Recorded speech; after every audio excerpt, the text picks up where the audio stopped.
Hello there, and a very warm welcome to Chazingdra Chats, the show where we take a stroll through the life stories of people in the Pokemon community, discovering the 6 Pokemon on their dream team along the way. I'm Charlie Merriman, merry by name, merry by nature, otherwise known as Chazingdra, a host and commentator of the Pokemon Video Game Championship Series, and a content creator. And this week, as every week, I very much hope my guests and I can make your day merry, because I have the pleasure of being joined by Joe Bernard. Joe, how are you doing? I'm doing great. Thanks for having me on, Charlie. I've listened to a bunch of these, so very happy to be a part of it now. Fantastic. Yeah, I'm pleased that you have been enjoying the show, and I can't wait to take a little bit of a deeper dive into everything that you have to offer. And for anyone who's not so familiar with you, Joe, can you give a brief introduction to yourself?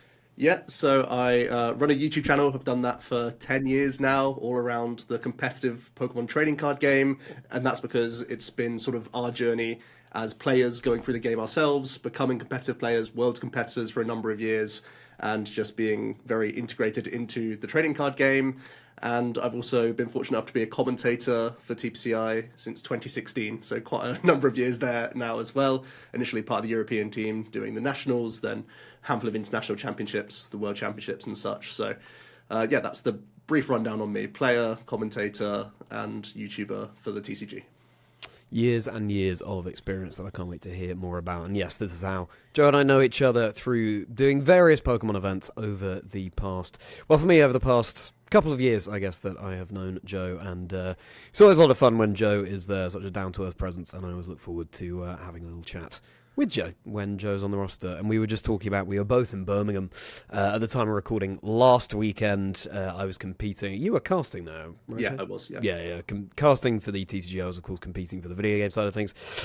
Both came away a little bit ill, didn't we? But, it's always the way. Always the way. So many people all in one place, especially just after the holidays, and it felt like there were some serious bugs going around this year in particular over the holiday season. But you and I both hopefully coming out the other side now. Feeling good today. We're good. Okay, nice. I think you're feeling a little bit better than I am right now. I'm still here a bit with you, yeah. Only marginally. But yeah, hopefully it won't impede things too much. And before we get started, Joe, I wanted to say thank you, because I don't know if you recall, about a year ago I was messaging you about advice on equipment for doing podcasts. And in fact, a few months before that, when we were in Stuttgart at the end of the year 2023, you advised me, just start a podcast, just do something like a podcast, and you'll know soon enough if something like content creation is right for you. So thank you very much, Joe, for setting me on this path. No problem. Yeah, and it's working well for you. I'm glad.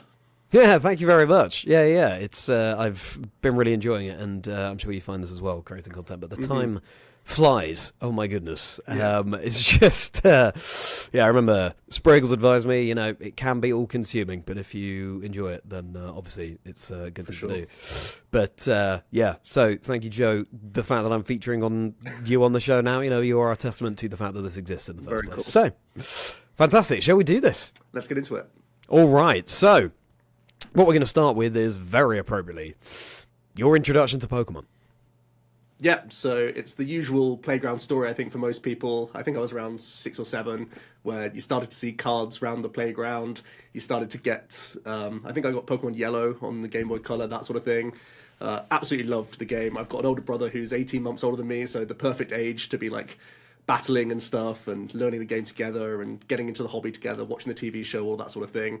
I think a combination of confiscated cards and stolen cards, the hobby sort of like died out in the school for a little bit, and then we moved on to the next thing and the next thing, as you would do. But I always did love Pokemon. I always felt like a slightly different hobby, and that it really just connected with me quite a lot. And actually, when I moved house, I moved school and everything else, but this house was a real doer-upper, as they say. There's a lot to be done. It's a very old house, and of all the rooms, there was only like 3 that were functional rooms, and lots of building work was going on. And because of that, there was lots of dust around, and I have asthma, so I actually got pneumonia when I was 12, which is very rare for a young person to get pneumonia. But these were the sort of conditions that led to, I suppose. And it meant that I was basically bedridden for like 2 or 3 months, and I didn't have much to do apart from my DS. And that's where like Pokemon came back for me as the sort of only thing I could really be doing at the time. And that's where I really started to like rediscover Pokemon, my love for it, and specifically Diamond and Pearl at the time was the game that I was playing the most. So that was the game that really hooked me, and that's when I also started to learn a little bit more about, battling, EV training, that sort of stuff. That was the first for me. So it was a real learning curve in terms of like the deeper elements towards this, on the surface, quite innocent looking game. The number of guests who, no matter which game they come from in the space, seem to have got their start in the video game side of things. I do get that slight smug sense of satisfaction. It all starts with the video game. No, it doesn't all start with the video game necessarily, but as a video game caster myself. Wow, okay. Pneumonia at the age of 12, did you say? Yeah.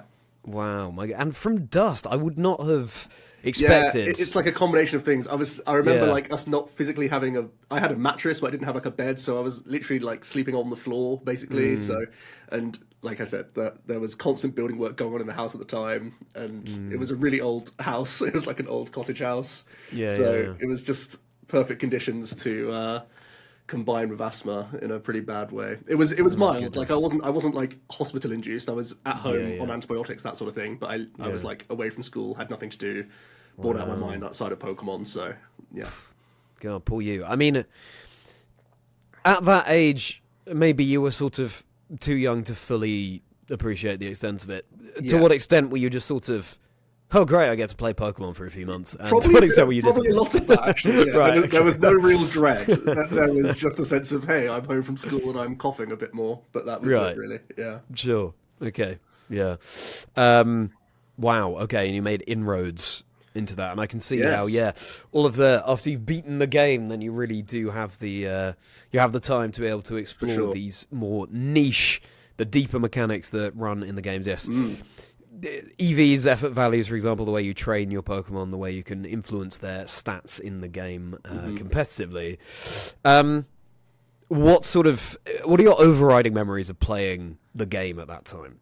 So I just remember grinding the Elite Four over and over again to get my first ever level 100s, and then after that doing EV training of the first team. I remember watching Merriman on YouTube and some of his early Diamond and Pearl battles and realizing like what team building was, even if it was just like solos and stuff, not really the competitive scene, I suppose, in doubles, but just seeing that there was this whole extra side to the game was a real revelation for me at the time. Yeah, absolutely.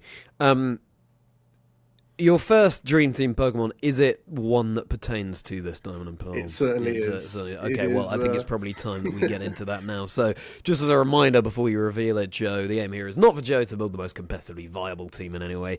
It's just Pokemon that have been most special to him over the years, and Joe can define that in him whichever way he wants. I have no idea what they are. He's decided on them in advance. So, tell us, Joe, what's going to be the first Pokemon? So, Empoleon is going to be my first Pokemon. It is my favourite Pokemon, and it's because of that connection with Diamond and Pearl. My first level 100, it was a beast in the games, and was so good for me. I know it's not that competitively strong now, obviously, but fantastic Pokemon. I love the design of it, and also it's since had some amazing cards as well, which is quite fortunate for me as well, so that I can coincide with it and play my sort of favourite Pokemon as well, which is quite a rare treat, I think, as well. Yeah, absolutely. There's always, as Karen of the Johto Elite Four says, the truly skilled trainers try to win with their favourite Pokemon, and it does come with its own sense of satisfaction, doesn't it? And actually, Empoleon, especially more recently in Pokemon Scarlet and Violet, has had some competitive success. Mild, quite limited, but yeah, it's certainly had a little bit of a resurgence, I would say. And wow, fun. Really interesting choice. Water and Steel, still a type combination that's unique in Pokemon out of all the 1,000 Pokemon that we have. So that's fascinating in its own way. Are you also a big fan of penguins? Yes, I did like penguins as well. So that's a big reason why I like the design choice. Sure. So as soon as you saw those first partner Pokemon in Generation 4, you saw Piplup and your love at first sight. Yeah, I mean, I probably had like 10 or 20 playthroughs. I had Diamond, and I had Pearl, and I had Platinum and everything. So I was like, I would have one main game, and then I'd also just like keep doing reruns of the other games as well. So I also really like Infernape as a design. I think all three of the Diamond and Pearl starters are brilliant design, to be fair. But Empoleon is just my favourite by far. Can you recall another Pokemon from that Elite Four?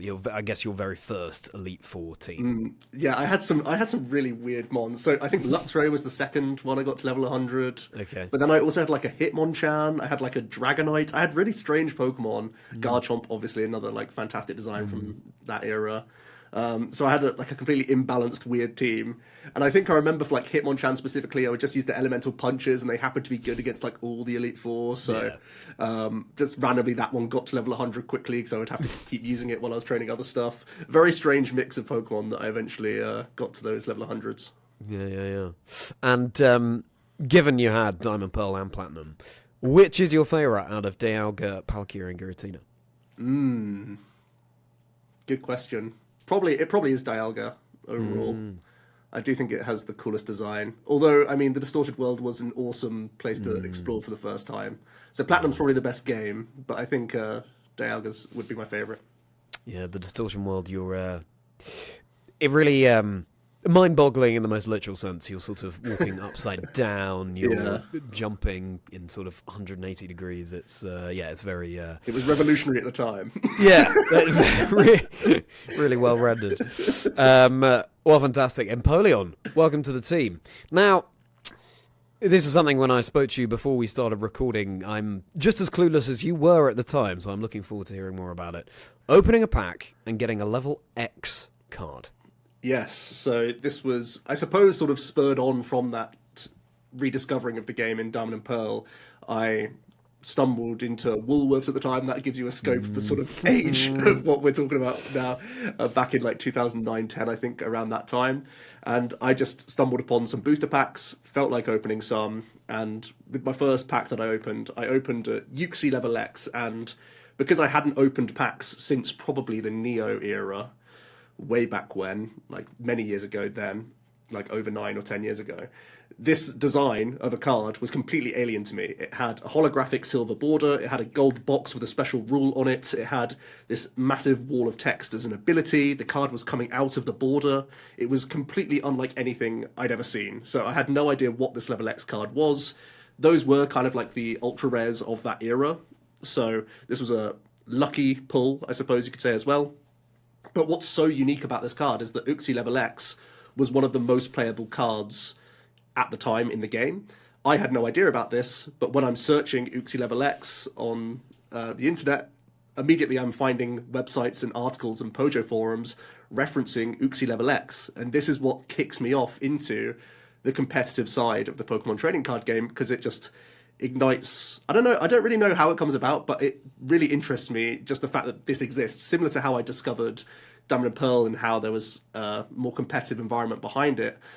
The fact that this was here this whole time, I knew nothing about it, was really, really interesting. And the fact that I had the sort of like a critical piece in the majority of decks, it would have made it easier for me to start looking at all sorts of things, which was really, really interesting to me. So a real stroke of fortune that Uxie Level X happened to be this card that I pulled from a random Legends Awakened booster pack at the time.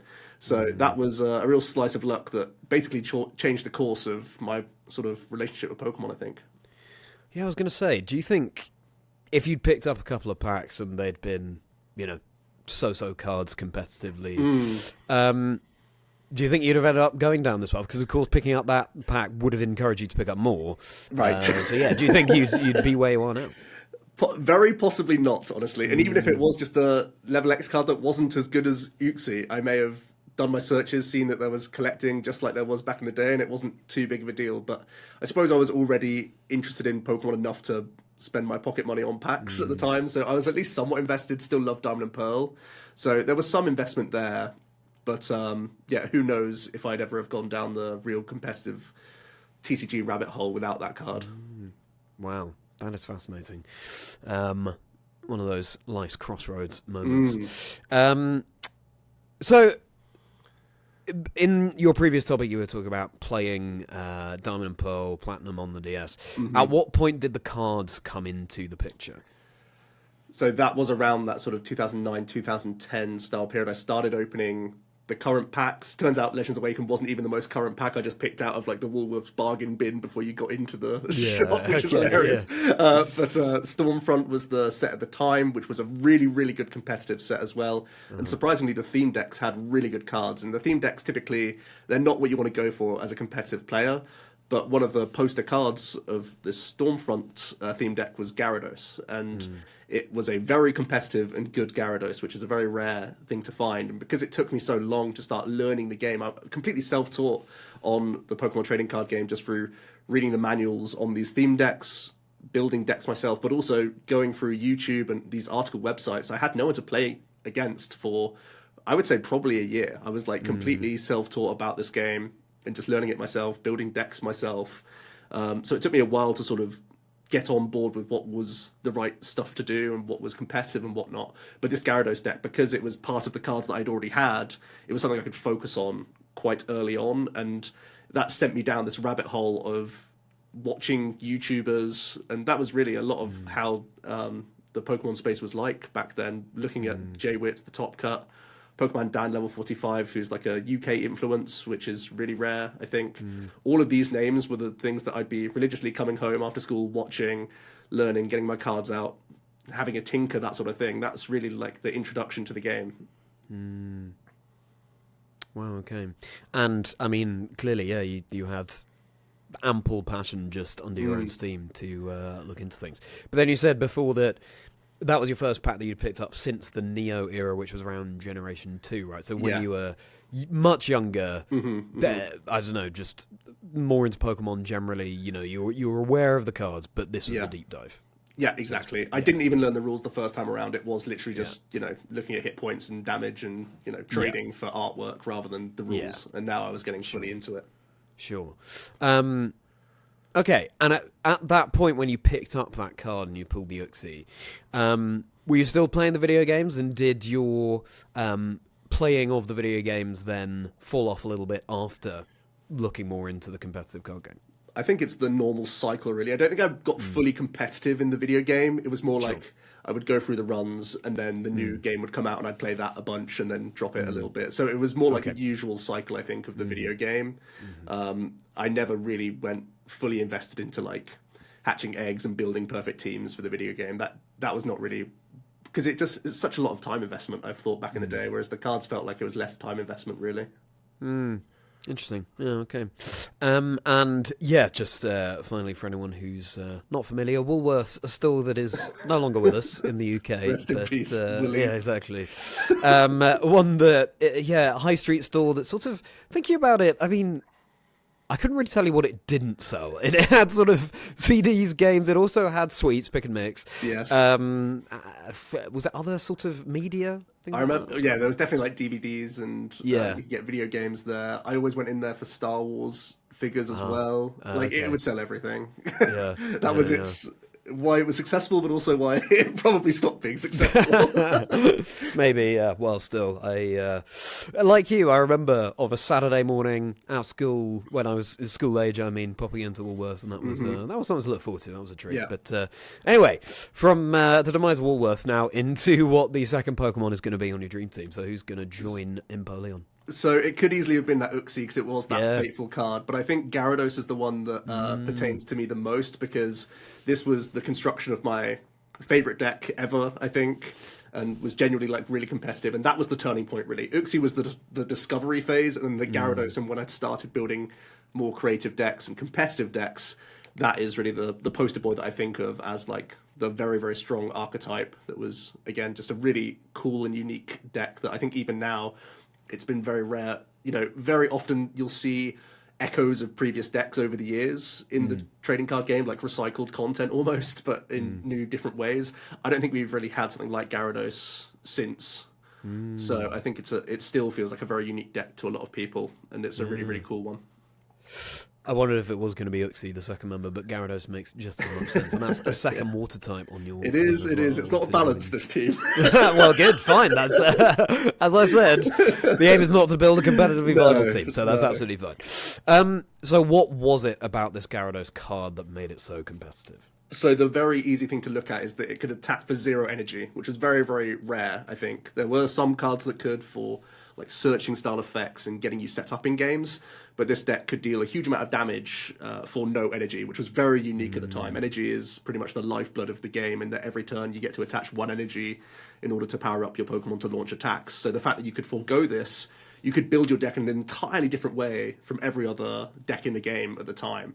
And as more sets came out, you could also adapt how this deck would go, in that it could be at times a very tanky, difficult to KO archetype. At times it could be like a lock style deck, because you had that inherent space in the list to tinker with that most other decks basically had to just put energy cards in to fill their final like 10 or so slots.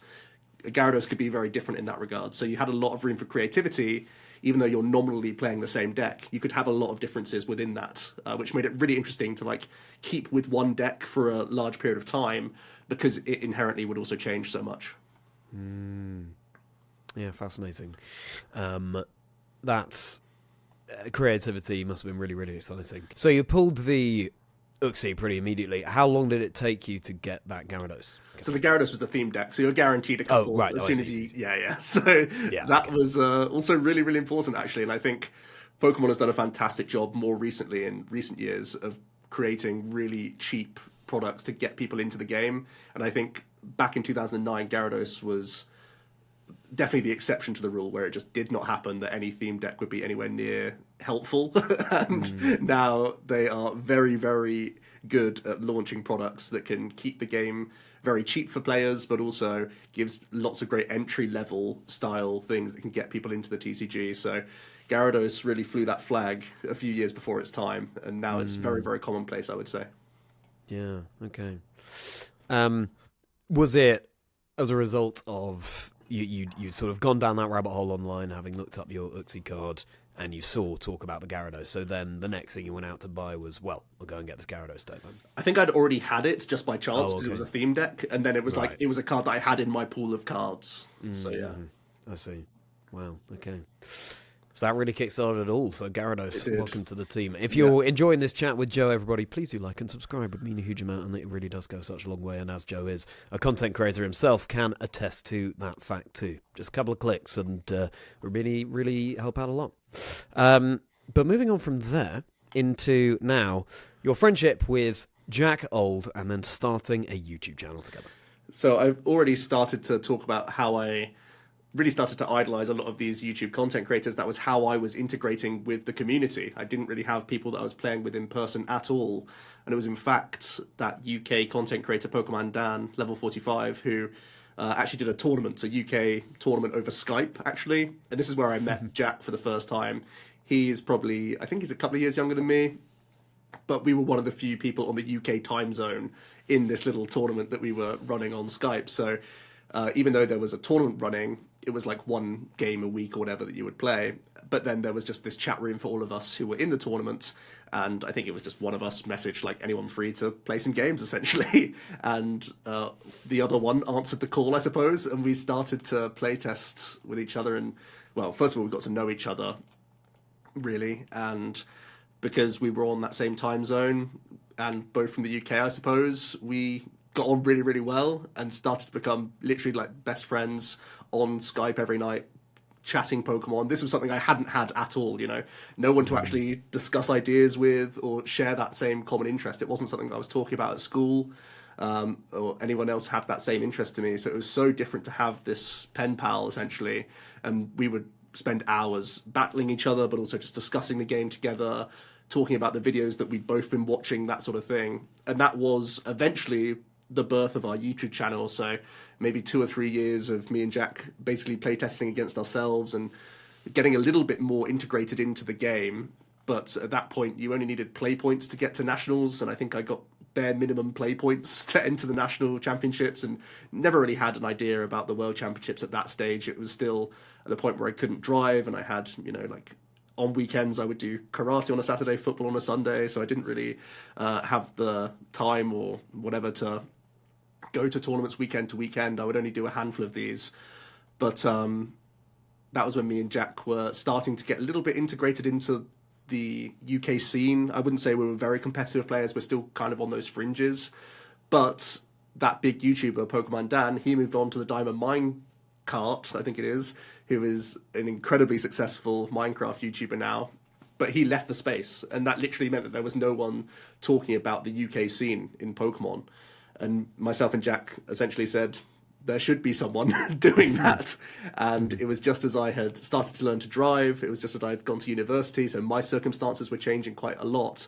And we said, why don't we just do it? Why don't we, all of these discussions that we've been having over Skype, why don't we just put a recorder on while we're talking about the metagame, or while we're talking about a deck list, or talking about our testing process, that sort of thing. That's really how it came about. So the first video that we have on the channel, it was actually opening a Flashfire booster box. The video lasts 2 minutes because I'm on my laptop. It's facing down. Half the screen is the keyboard of my laptop. Yeah. This is the YouTube era back then, of course. That was part of the course.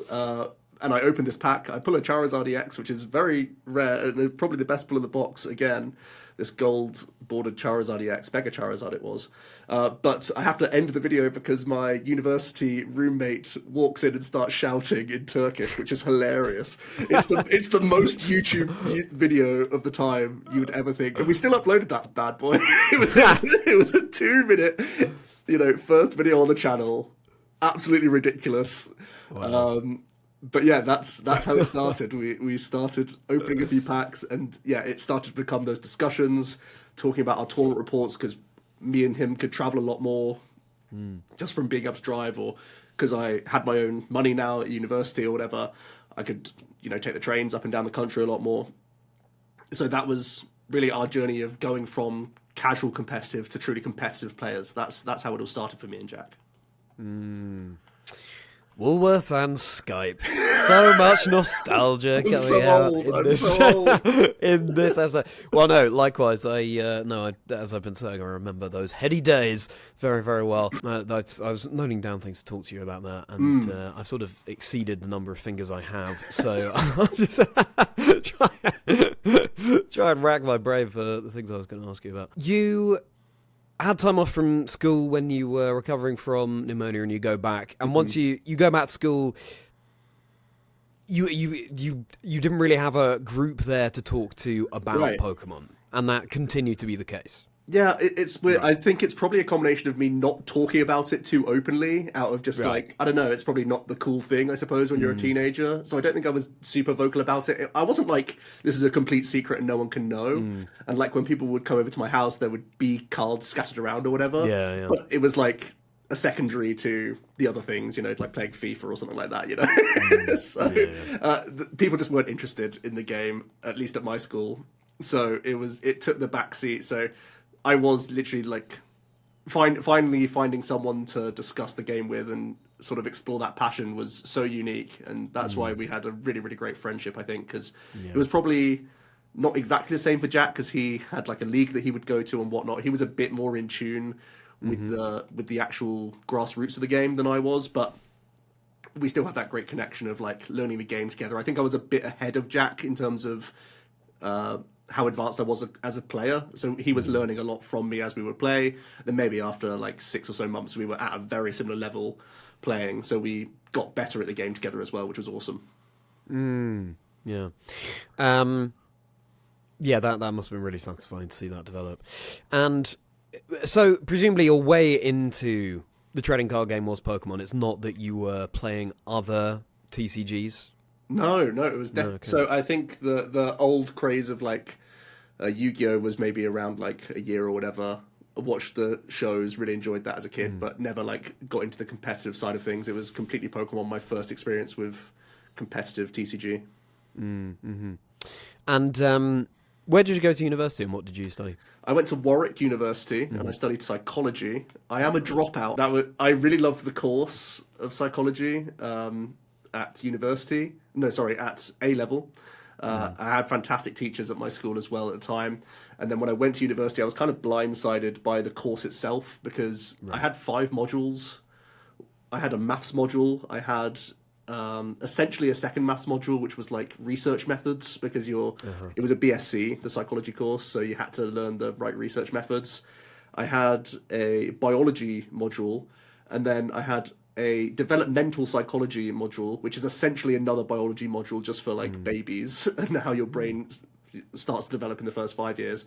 And then I had a philosophy module, which again isn't psychology, but was by far the most interesting subject. So I really only enjoyed like 1.5 of my modules of my first year.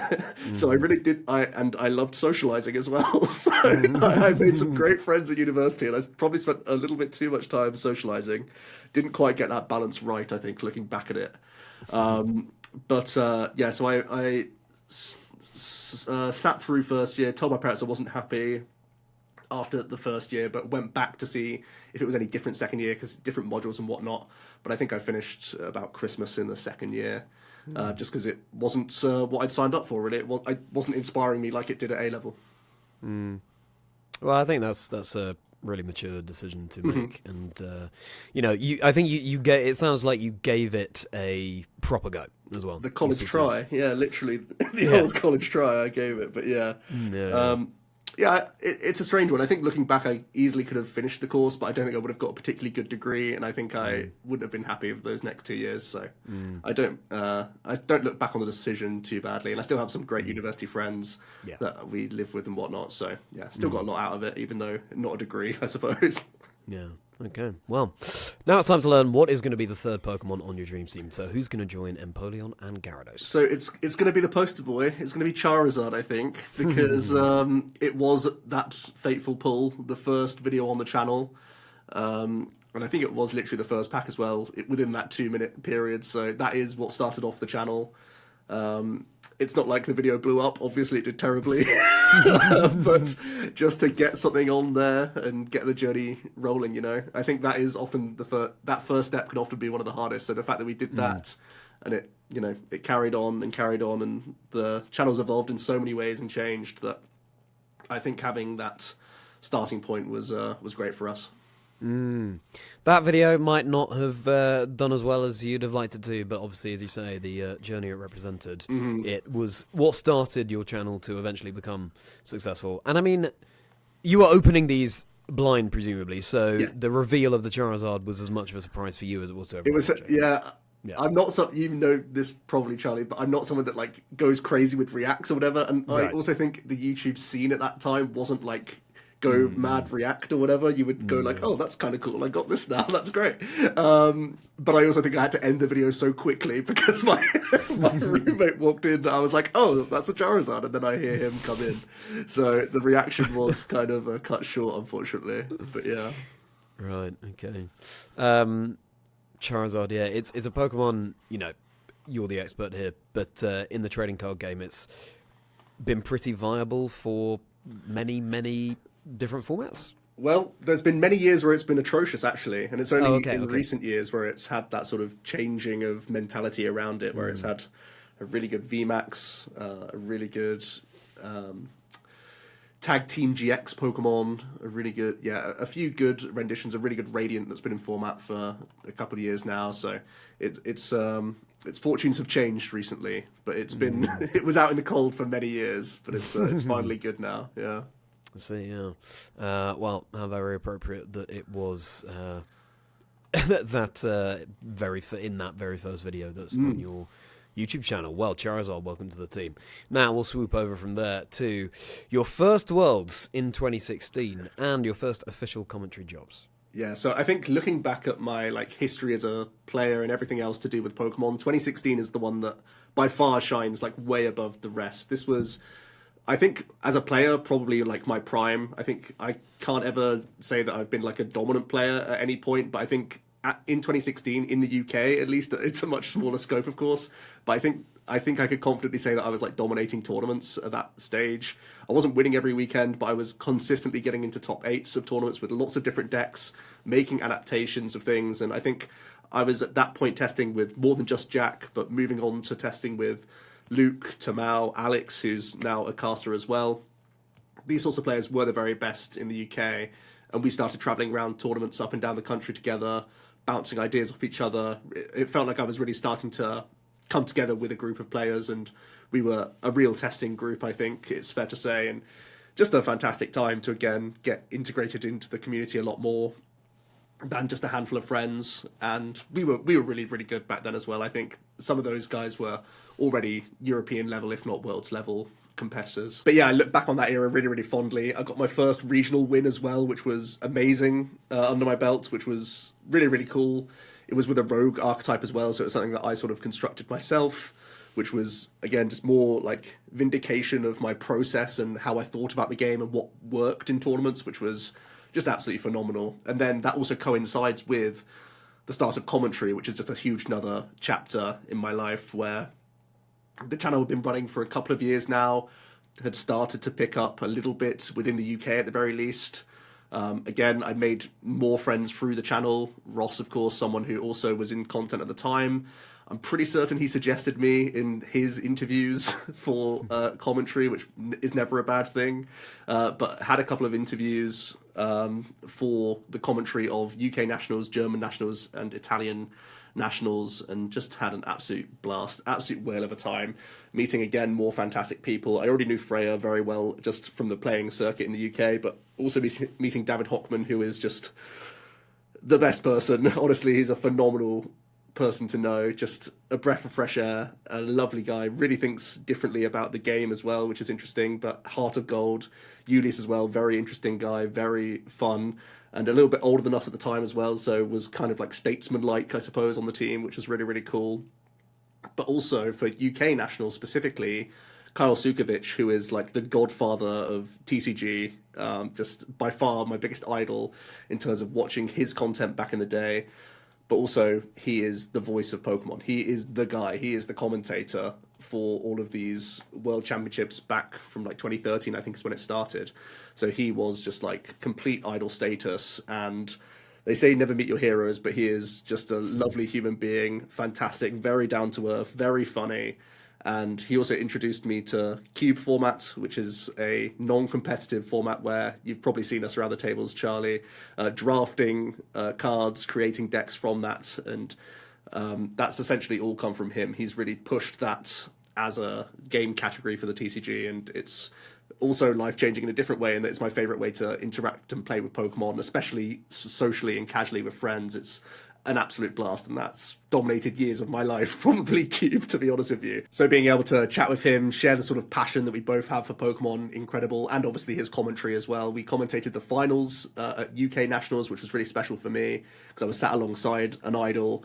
I was in the finals commentating for the first time, and I was also watching a friend in the finals as well play, Tamao, someone who I've gone around the country with throughout the season, and I think by far the best player in the UK at the time, winning the tournament with Vespiquen, which is, well, Vespiquen Varplume, which was an item lock deck, so it shut your opponent down pretty quickly, but it was really combo-based and really complex. Its first turn was very complicated, a lot of actions, a lot of sequencing that had to go right, and that one turn would then set you up for essentially the rest of the game if all things went well. So you had to really be accurate with that, and he was very, very precise and very good at playing that archetype. He got very good with it, and that was a special moment to give him the trophy at the end of that amazing tournament. For me, on a personal level, commentating it for the first time, meeting all these fantastic other casters who love the game, and especially meeting Puka, it was a really special year for me as a player, but then the commentary was incredible as well. Yeah, and if you want to check out the chats I've had with Ross Gilbert and Freya Pierce, then they will be on the channel as well. Fantastic trading card game casters, as you say, Joe. When you had that stellar season in 2016, what do you think was going right for you? I was playing non-stop, that's for sure. I was playing the game a huge amount, very, very engaged, watching a lot of content, reading a lot of content at the time. Articles were huge back then for us. But ultimately, it was just the grind. I was really, really into it, very passionate about the game, and seeing results as well, which then spurs you on.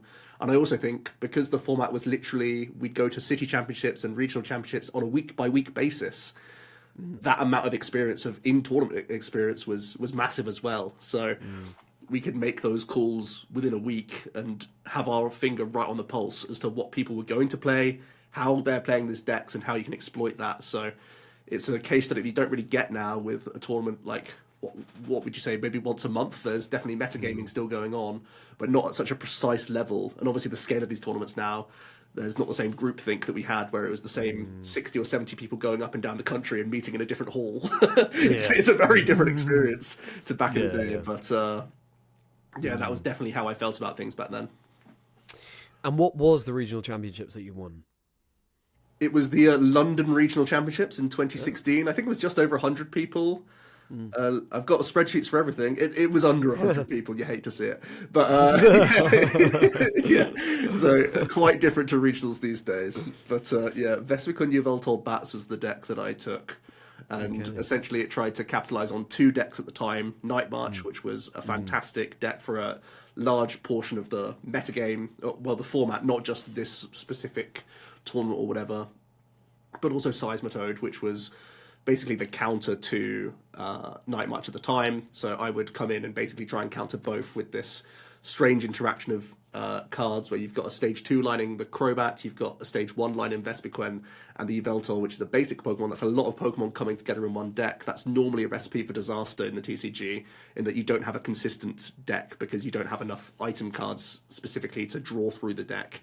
But Vespiquen got stronger the more Pokemon hit your discard pile, and essentially you would use an item card called Battle Compressor just to discard all of the Pokemon you didn't need for the matchup you were in. And that meant that you could still be a consistent deck, even though you had this really strange amalgamation of cards all in one list. So very specifically trying to target a couple of decks, and it really did work out that weekend. Thank you for that concise yet comprehensive explanation, Joe. It's almost like you're a TCG caster. That was masterfully done. Okay, and then when the commentating opportunity came along, were you aware that that was a thing? Had you seen other people do that and wanted to give it a go yourself? Yeah, I mean, I'd obviously watched all the American broadcasts for many years. You know, they had World's commentary at least for, like, I think 2 or 3 years before that. I think 2013 was the first for TCG. And of course, they'd already had a number of, like, well, certainly Nationals commentary. And of course, Ross, he did the unofficial commentary in 2015 as well. And I was on the stream, I think it was the first round in 2015 for that. And he interviewed me and stuff on the sofas. So, yeah, I was very aware of commentary at the time. I didn't have the same nose for it as Ross. He was well aware that it would come to Europe. And I just was completely blindsided and surprised and shocked that it was happening. So I think he was much more on the ball and much more proactive than I was in terms of prepping himself, whereas it was a real shock to me. But I was obviously aware of the the US side of things. Yeah. And can you give us a sense of, you know, that first cast you did? Did you feel like you immediately got the bug? Did you instantly love it? I did instantly love it. I think it was so easy to love UK Nationals because I knew all the players, I knew all the stories so intimately because I was in the same room as them week by week. So I could tell you exactly what their playstyle was with that exact deck. So I could give so much insights about the player as well as the game because I was so into the game at the time. I knew the intricacies of every matchup so well. And I think if you go back and look at the broadcast, there's probably a lot of things that I was terrible at, but just from the raw analysis of things, I was probably spot on about like a lot of things. So I still think that's probably, to be honest with you, I've had my finger on, I try and have my finger on the pulse as much as possible, but 2016, you could not pull me away from the tables playing Pokemon. So I think I was right on the ball, red hot from the start, I think, from my commentary. Yeah. Well, fantastic. Well, now it's time to learn what's going to be the fourth Pokemon on your dream team, joining in Empoleon, Gyarados, and Charizard. So that fourth Pokemon is going to be Vespiquen. It was the tournament-winning like mascot for me, but also Tamao, where I was commentating. And even though I didn't play it at the World Championships that year, that's like one of my only regrets for not playing Vespiquen at Worlds. I came up with a different concoction of an archetype that didn't go so well for me, but Vespiquen definitely carried me through 2016. I played it at a few tournaments, got that win, and I thought it was just an exceptional card in that era. Even though its own raw stats weren't that powerful, the context of the format made it an incredible weapon in the game. So that's definitely coming onto my dream team as, again, a deck that I look back on very, very fondly. As someone that jumps around from deck to deck, I like to experience a lot of things, and I always think there's a good deck for a tournament rather than a good deck in a format. So I'll never really get too attached to an archetype, but that's one that always comes back to me with great fondness. So Vespiquen joins the team for me. Vespiquen and the third flying type on your team. If we're going by the typings in the video games themselves, you've got Gyarados water flying, Charizard fire flying, and now Vespiquen bug flying. Well, fascinating. Vesperco, and welcome to the team. Now we'll buzz over to hearing more about the pandemic for you when the tournaments were on hold. Yeah, so I mean, this is obviously change for everyone on a global scale, but I remember literally being in Malmo regionals, and on the second day of competition, the Italian players were basically told by just a handful of judges that you've got to get your flights now, because if you don't get them now, you may not get back into the country because there's a lockdown happening. So that's the sort of scale of things. We're there at this Pokemon tournament, everything's normal. Like, we have masks on and there was hand sanitizer around, but basically everything was normal. We didn't know the scope of COVID really at the time. And that was the real realization that, like, this is getting pretty real. Players are having to leave the tables like mid-tournament to go to the airport so that they can get home before things shut down. Luckily, we were a little bit after Italy, so we didn't have to like evacuate the venue necessarily, but it was pretty crazy to see that that was happening like in real time for us, looking back at it now. And it was a complete change of landscape, right? I was going up and down the country at the time playing these tournaments. I was going to regionals across Europe, and hoping to get to the World Championships and whatnot. And that entire like lifestyle completely changes, right? I go from traveling up and down the country every week to not leaving my house, which is a complete like blindsiding, really. I was fortunate enough to still be going to work, so that was good for me. That was still at least something I could do with my days, I suppose, so that was good. But content also completely changed for us because, of course, we're so fixated on the competitive side of the game, and when there is no competitive side of the game, what do you talk about? You can still talk about the cards and the decks and whatnot, but there's players don't care about, there's no tournament upcoming. Like, how do you change the content to be worth watching for people, and how do you still make it interesting? So that was definitely an era where me and Jack experimented with a lot of different stuff, trying different things. I think the most innovative and I suppose like creative thing we tried was creating a league for content creators to battle against each other week by week. I still think this, I can't understand why it didn't pick off in popularity more. I suppose it was just a general sense that the game wasn't in the best place. There wasn't that many interesting decks in the game at the time. But also I just think generally people didn't really care that much about the TCG when there was bigger things to worry about, or just like their hobby wasn't relevant to them. So they didn't really have to look at gameplay so much. But the idea was every week you would play against a different content creator. We'd have league points and whatnot. And each week we'd go up on this leaderboard and battle against each other. And in some of these weeks we would have fun formats as well, so it wasn't just always the standard format. We had lots of different challenges. I remember doing lots of videos deeply analysing this absurd format that should never matter in any way, and I would just be playing 2 games against someone that week to see if it made, that was the only stake in it. But I would try hard these fun formats to have that creativity, to still give me a reason to look at the game and stay sort of inspired with it, I suppose. So that was one of the most interesting things we did in that COVID period that was different in terms of having interesting content. And I did think it worked for a while. I also won the league, which was very cool, to sort of have that boast against other content creators, and also some of the best players in the world. Azul GG is a massive content creator now. At the time, he was like a budding new content creator, but the best player in the US, and I remember finishing above him, and that was pretty cool. I know I try hard probably more than everyone else did, but I think that was also that was something that I want to look back on and think that was something we tried in the community, giving them something to watch, something to be entertained by when there wasn't much else going on. This was before Play Limitless became a thing, this was before they were doing any of their tournaments. So there was this massive gulf in stuff to do, and we wanted to provide that and be the ones at the sort of forefront of it. Didn't quite work out how we wanted to. I think it ran for like maybe 16, 18 weeks, something like that. So it didn't do terribly, but I don't think we had enough stakes or enough eyes on it at the time. And I think we look back, and maybe if ever we bring it back at some point, we improve it a lot. But that was one of our coolest things that we tried to do in COVID. But there was also just like a ton of other stuff that was very strange in that era, because I'm also a collector. I've been collecting the old cards since 2009 as well. So parallel to me opening the new cards, I also went back and opened cards from our childhood in mint condition and whatnot, and graded condition as well. So I've always cared about the vintage side of things.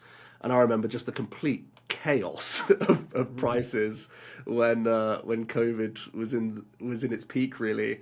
And I remember being in Discord looking at eBay completed sales and laughing with my friends that there was like Sandshrews going for like £150 because it was graded like a PSA 9. It was just I thought the world had gone absolutely insane. So there was so much about, when I look back at that time, it was like, it sucked that we couldn't play Pokemon. The content was really weird, but it did create a lot of, we had to be creative, which was interesting. And I think that's something that me and Jack have typically been quite good at, coming up with new things to be interesting. The collector side of things was absolutely wild. I think if I could have made a lot of money in COVID if I wanted to sell all my collection. I held on to 99% of my things. I still sold enough to buy the deposit on a house. So I mean, again, just, it was insane, the prices at the time.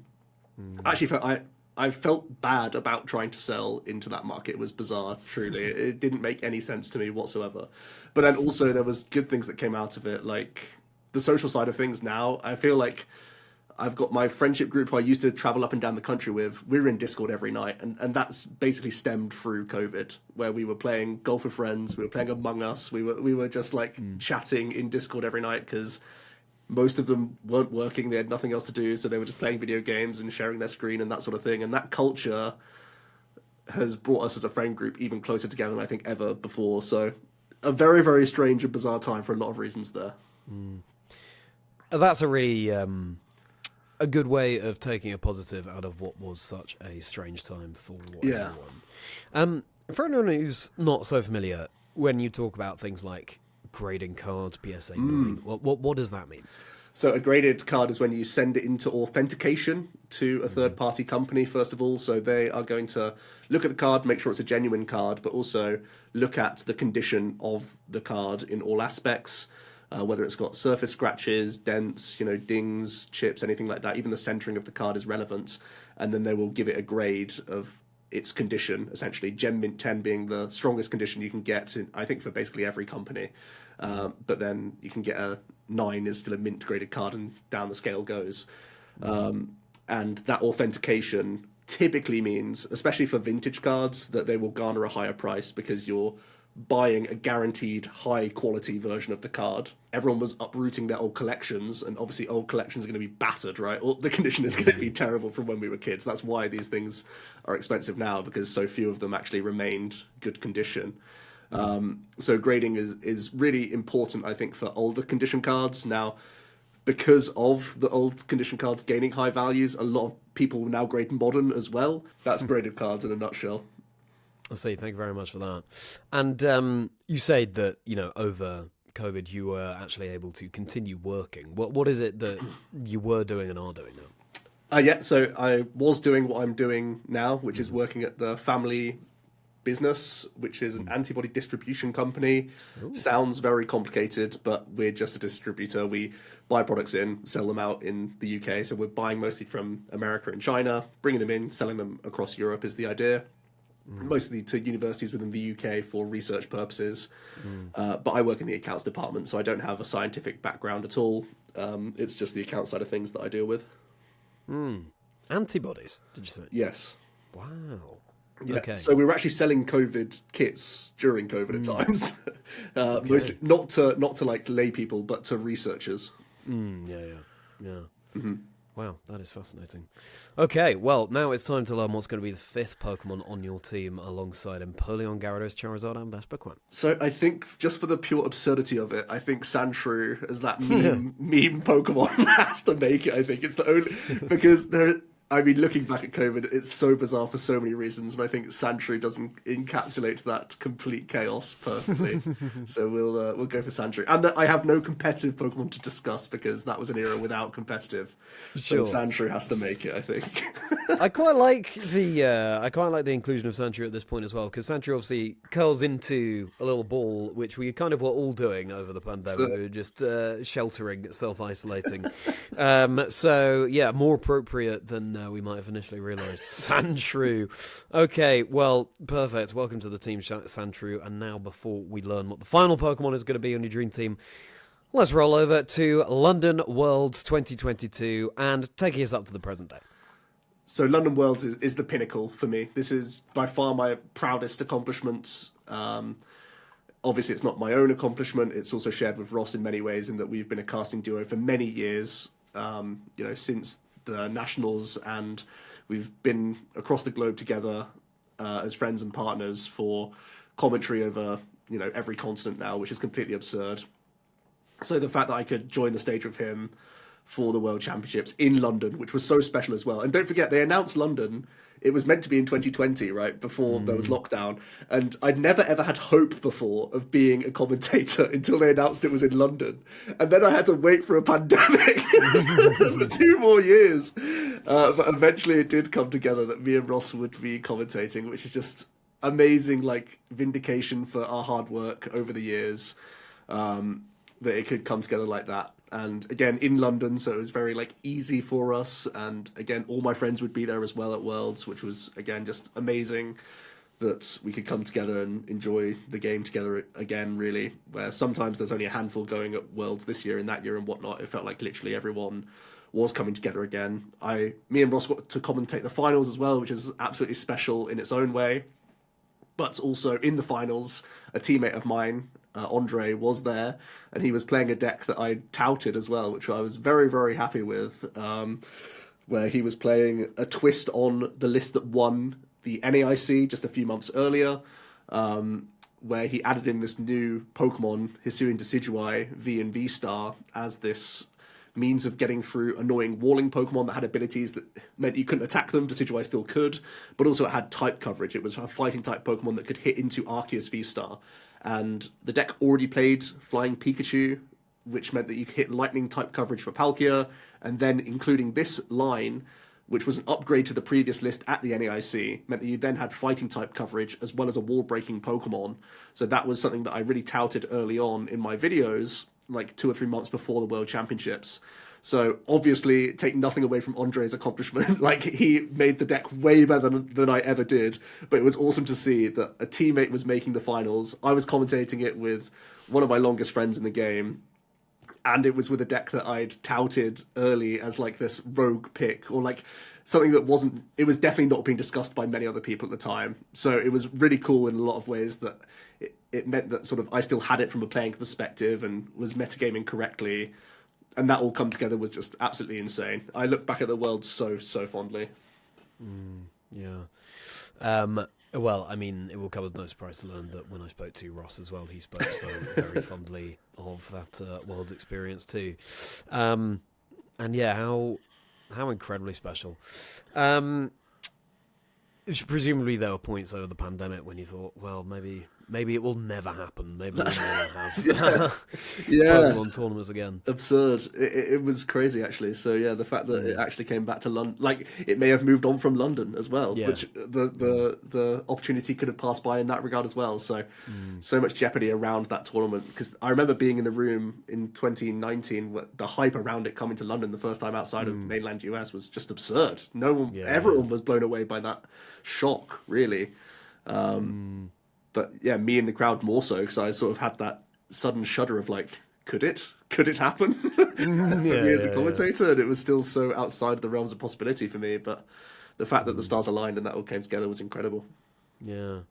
Well, I mean, through those few days that World was, do you just sort of look back on the whole thing blissfully? I mean, afterwards, were you still? But was there anything from that time that you would change? I don't think so. I genuinely think it was a perfect few days. I got to work with people who I'd never worked with before. Obviously, great social. I think the only thing to bear in mind is that when you're playing at the World Championships, you have a lot more time to socialise, and when you are working it, even if you have time in the evenings, you're knackered after commentating. You'll know, Charlie, that it's a long day. But there's always the Sunday, and the Sunday there's still a lot of great socialising going on. So I still had my fill, and still got to connect with a bunch of people. And so then, taking us from there right up to where we are now, how are things with Joe right now? Yeah, doing good. So we're commentating more. Obviously, in the last couple of years, we've had European regional coverage for the first time. I think I think there's been 1 or 2 regionals back in 2017, but it was scrapped for a few years, and now it's back in an official capacity, which is fantastic to see. It does change my relationship with the game in that I don't see myself as a Worlds competitor anymore. I'm someone that will go to regional tournaments and special events to play just for the fun of that tournament exactly. And I think this season with the points threshold, a lot more people are having to come to that same conclusion of just like, I'm here for this weekend, let's have a blast, rather than seeing that end goal of the World Championships. That's been the case for me the last couple of years. But obviously, I'm still hyper engaged in the game because I have to be for commentating, I am for the channel, and when I want to compete, I still want to be on the pulse as much as possible. So there is a strange divvying up right now where I'm having to think of not being a Worlds player anymore, but getting the joy out of as much commentary as I can. Last year was the first Worlds that I wasn't involved in any capacity as a player or a commentator, and I had a lot of FOMO for that. So I definitely want to make sure that I'm putting myself in a position to be at every World Championships going forward in whatever capacity I can. So that's the one sort of goal for me, to keep that drive, even though it's not always going to be Worlds as like the destination now necessarily. 2024 I had a terrible playing few results as well, so that was a bad season for me in terms of play. But yeah, trying to navigate that is the big challenge for me this season. But obviously I will never say no to commentary. It's so fun. You can't brick when you're commentating, which means you always have a good weekend.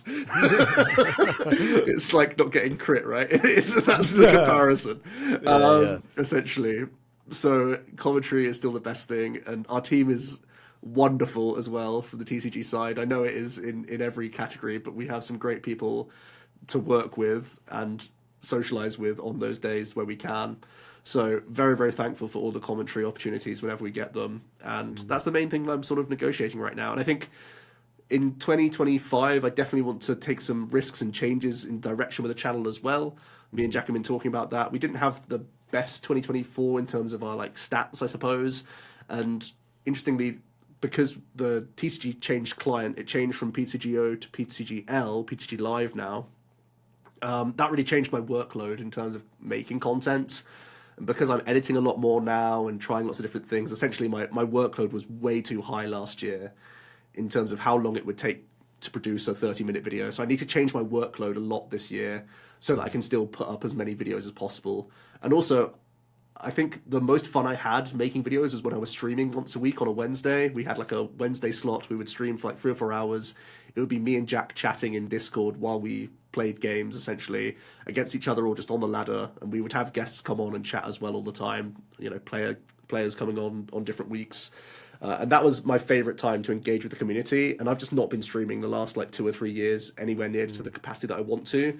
So reconnecting to that sense of community is something that I really want to focus on this year. So my workload with the channel is changing a lot this year. Me and Jack have been thinking about it a lot over Christmas and New Year, actually, how we want to do things, because I think there's an opportunity for the channel to be much, much better, actually. So that's something I'm excited to try this year. Yeah, very exciting indeed.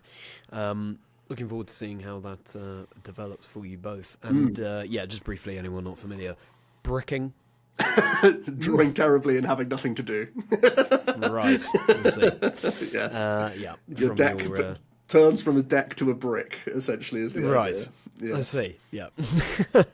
Yeah. Right. Well, fantastic. Now it's time to learn what the final Pokemon is going to be on your dream team. So that final Pokemon is going to be that Hisuian Decidueye. It made the finals of the World Championships. That was my bold call, my bold prediction.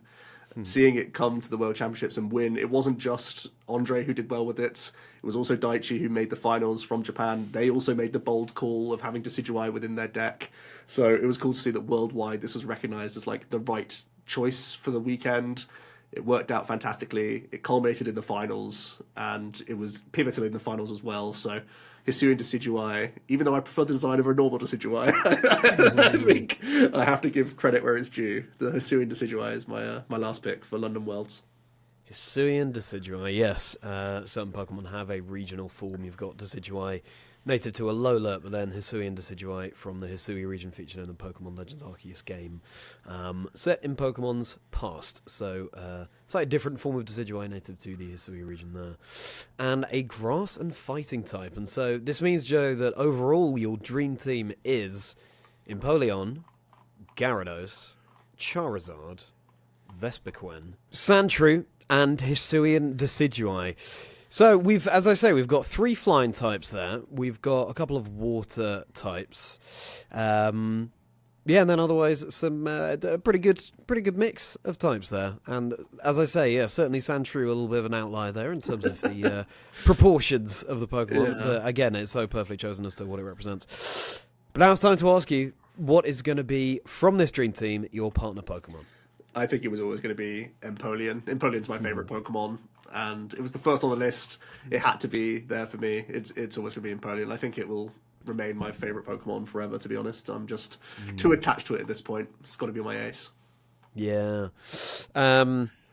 Has your sort of, your love of Empoleon, has it ever wavered? I mean, right back in those days when you were playing Diamond and Pearl, when you were ill, right up to now, it's just always been up there for you, has it? Yeah, I don't see a reason why it should change. Its design alone still carries it, right? It's not just that it's tied to memories, it's also that I love the design.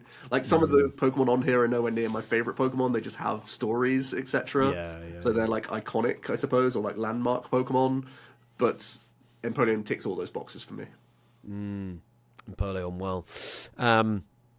Not quite the sort of size relationship of, say, Ash and Pikachu in terms of that partnership. You and Empoleon sort of strolling side by side. Well, fantastic. Empoleon will be your partner Pokemon. And now a slightly different kind of question for you, Joe. If you were a Pokemon, what do you think you would be? This is such a silly question, and I love it. I think I would pick Oranguru as my choice. Essentially, he's just a smart ape, which I think is pretty good. Also, some links to orangutan, which I think you can see some synergy going on there. Right. But also, he likes to instruct others. I think that's very much similar to me. He's apparently intelligent. I live life on my spreadsheets. I'm definitely a student of the game. Every day, I'm still trying to learn and come up and come up with new ideas. And I definitely think that the thought process around the game is what has kept me in the Pokemon Trading Card Game for so long. That creativity, every 2 or 3 months we get this freshness, this change, the dynamics of every game that you play change. So even though I've been playing the game for so many years, it's not the same game that it's been. It changes every year, every 3 months really it changes. So that's quest for knowledge every single game that you sit down and play, you can take something away from those games, and that's still the reason why I'm so obsessed by this TCG. Yeah, and you say every 3 months because the format changes, doesn't it? We will get a new set, a main set expansion every 3 months, roughly. And even between that, there are holiday sets that can make small changes. For example, Prismatic Evolutions has come out. Even though there's 1 or 2 cards that change the game, they change the game quite substantially. One little Budu is actually the card that changes the game massively coming into the EUIC, which is absurd to say, but it will be changing the game quite a lot. So I'm in that exploring phase right now, figuring out what's good with that 1 card difference. Wow. Okay. I mean, you've teed it up so well, though. You just have to tell us briefly what is this buddy doing? Okay, so it provides item lock, which is a fundamentally broken effect in the trading card game because you're shutting down probably a third or so of the cards. You make them unusable in your opponent's hand, and these are the cards that are integral to get their Pokemon into play in a lot of instances. Get a lot of their combinations driven as well. So you can shut down the opponent for a turn, and buying a turn in the Pokemon Trading Card Game is pretty broken because there's only 3 or 4 turn games a lot of the time. So if you can catch your opponent on a hand that just happens to have a lot of item cards, you can completely change the game by being the person allowed to set up, use this Budu to buy that time, and then you can be proactive and be the one on the front foot. So there are archetypes that have been very, very strong. Like our 2 best decks in the game pre-Prismatic Evolutions was Charizard Pidgeot, which has 2 Stage 2s that rely on an item card called Rare Candy to get into their Stage 2 evolutions a turn earlier. But then also Regidrago V-Star, which relies on Earthen Vessel and Energy Switch to get its energy acceleration to attack on the second turn of the game. Now a Budu will shut down essentially both of those decks. So the 2 best decks in the game aren't completely dead, but they are dropping down the tier list substantially, leaving a space for these other decks at the top. So this 1 Budu card affecting items that are integral to the 2 best decks in the game right now will be changing the TCG. Wow, fascinating. And Very passionately put as well. It's I feel like I'm learning a lot from you about the TCG and it making it very exciting. So thank you, Joe. And yeah, absolutely. And Oranguru sounds like a really well considered answer. What do you all think? Do you agree that Joe would be an Oranguru out of the more than 1,000 Pokemon there are at this point? Let us know in the comments. We'd be fascinated to hear. And speaking of you all, it's now time for your community questions. I posted online as I always do, asking for questions for Joe. I apologise as ever if I mispronounce any of your names or handles. Now, to kick things off, it's Alex Dow. Dow TCG, someone you have worked with, well, I mean, as a player and a commentator for many years now. Would like to know, really interesting question this, if there was one Worlds final you could go back to cast over, which would it be, who with, and why? All right, so I think I said earlier in the chat that we've had commentary since 2013, so I'd probably look to one of the ones earlier than that, so that we get more exposure to some of those earlier years. And I think if I had my experience now, I'd like to go back to 2010. It's one of the most coveted and favourite years for players in terms of the format. Lots of people go back to 2010 to rediscover the format as just a lot of fun. But also the storyline in 2010 is just amazing. Yuta Komatsuda versus Michael Pramwat, who is on the Mount Rushmore of Pokemon for TCG. He is such a phenomenal player, hunting that first victory as a world champion, and he gets pipped to the post by Yuta top decking an Uxie level X. It comes back full circle. Oh, I didn't even think about that link, actually. That's insane. Yeah. But there was literally one card in like a 20 card deck that could allow Yuta to have a chance to win, and he gets it off of just a draw for the turn. And there's an iconic picture of Pram. I'm sorry, Pram, but I have to talk about this because he's just laid back in his seat. He can't believe what just happened. He was so close to securing the world champion title, and he was by far one of the best players in the game at that point. Still has come back and got top 4 at Worlds since. So I'm convinced one day he'll be a world champion. So I don't feel too bad for him. He'll get it one day. But that's an iconic game, an iconic moment, and I think it does deserve full coverage. So 2010 Worlds would be my choice, and it's got to be Ross, right? It's got to be me and Ross as the pairing. He's the pairing who I am by far the most comfortable with over the years, and I make him shine, he makes me shine. It's a good deal. we are a really good synergistic pair, and we fit like a glove. We know exactly what the opponent. I'm so used to playing against people. I'm so used. Yeah, he is my co-cast. I'm so used to what he's thinking and saying that I can basically chill and think about my own thoughts and then come up when it's pertinent, which is great. Yeah. Well, you had that answer immediately ready to go. That's and a really fantastic one there. Thank you for that question, Alex. Now, TFK Pokemon, Team Fish Knuckles. And as I said to you before we started recording, yeah, I had no idea what was going on here, so looking forward to this. Solo mission or settled?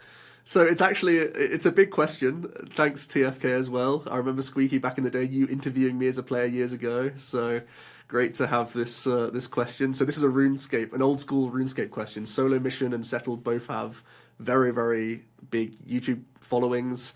Solo mission and settled are also both part of the Gillinor Games, which is like the biggest community challenge, I think, in RuneScape as well. And these are by far some of the best players in the game, I think, in terms of their knowledge of the game. Also, just technically, they're so advanced and so good. And Solo Mission is, I think, probably the most entertaining, but I have to say that Settled is my favourites of the two, because he will do challenges that are just completely absurd. He will do like 60-day grinds to do things that just shouldn't be done, to be honest with you. It just makes no sense, the things he does, and yet I'm still there jaw-dropping with excitement about the most mundane task that's taken him way too long to achieve. So he is an absolute maniac, but again, his dedication to the game, his knowledge of the game is completely unmatched. So I think Settled has to be my favourite YouTuber in RuneScape. Yeah, and RuneScape, not something I'd associated with you before, but also... I actually also have a RuneScape channel. It's very new. It's very recent. But I do also have a RuneScape YouTube channel where I'm playing as...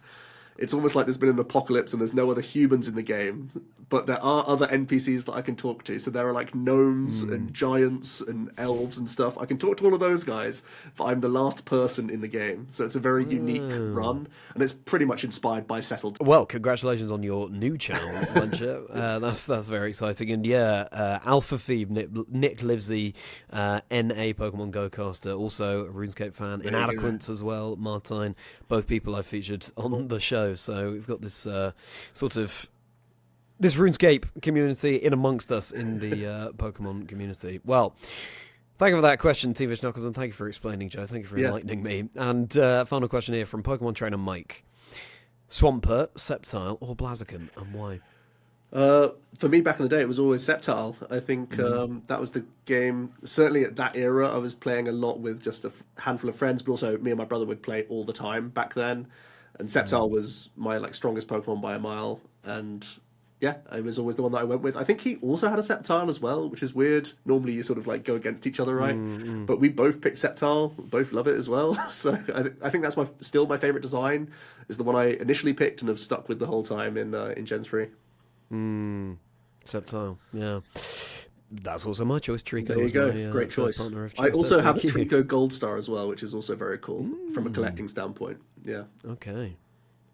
But I mean, if I knew more what that was, then I'm sure I'd be, I am impressed, but I'm sure more so. But brilliant. Yeah. And that was with your brother, did you say? Yes. So is he still into Pokemon now? Unfortunately not. He came to watch me commentate Worlds in London, because he lives in London, but he never really learnt the rules to the TCG.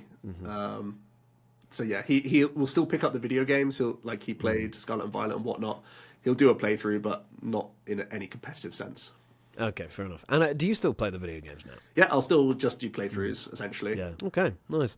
Well, thank you very much indeed for all of your questions there. And if you'd like to submit a question for a future guest on Chazingdra Chats, keep an eye on my Blue Sky or X at Chazingdra. That's where I post the call out for questions for my guests. I would love to hear what you would love to hear. Get submitting those questions. All right. So then, Joe, we've heard a lot about you up to now. What's next for you?